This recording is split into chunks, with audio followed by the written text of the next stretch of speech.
Այս խորհուրդը նոր է ձևավորվել, մասնավորապես մենք կարծես նախորդ շաբաթ առաջին նիստն ենք իրականացրել խորհրդի։ Խորհրդի հիմնական նպատակն է, որպեսզի մենք կարողանանք մի վայրում համախմբել ապաստան հայցողների, փախստականների եւ բռնի տեղահանված անձանց իրավունքների պաշտպանության հարցերով զբաղվող եւ հենց շահառու հանդիսացող բռնի տեղահանված անձ, փախստական, ապաստան հայցող հանդիսացող անձանց ու քաղաքացիական հասարակության կազմակերպությունների, որպեսզի նախ նրանք հարթակ ունենան ընդհանուր եղած խնդիրները քննարկելու։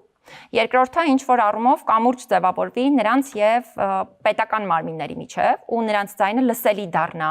պետական քաղաքականությունների մշակման ու որոշումների կայացման գործընթացներում, քանի որ այստեղ պետք է հատուկ շեշտադրեմ, որ ոլորտի հետ կապված իմ կարծիքով ամենալուրջ խնդիրներից մեկն այն է, որ այս խմբերի ձայնը բավարար չափով լսելի չէ որոշումների կայացման գործընթացներում, որովհետև օրինակ նույն բողոքների ահազանգերի մեծ մասը, որ մեզ ուղղվում է, երբ սկսում ենք ուսումնասիրել, հետո կառուցողական քննարկումներ ենք ունենում, պարզվում է, որ օրինակ խնդիրն իրականում լուծում ստացած է նույնիսկ պետական որոշումների մակարդակում, բայց մարդկանց դա բավարար չափով հաղորդակցված չէ կամ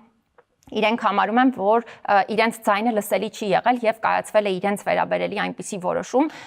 որը այնքան էլ արդյունավետ չէ եւ ավելի լավ որոշում էր հնարավոր կայացնել եւ այս տեսանկյունից շատ կարեւոր է, որպեսզի մենք հնարավորություն տանք այս խմբերին իրենց ձայնը պարբերաբար լսելի դարձնելու եւ մենք հենց առաջին նիստին էլ հրավիրել էինք պետական մի քանի մարմինների ներկայացուցիչների, ովքեր նաեւ հարցերի պատասխանեցին տեղահանված անձանց եւ փախստականների հետագայում էլ գործունեությունը այդ ձևաչափով շարունակվելու է եւ պարբերական ենք դարձնելու նշված անձանց ձայնը լսելի դարձնելու գործընթացները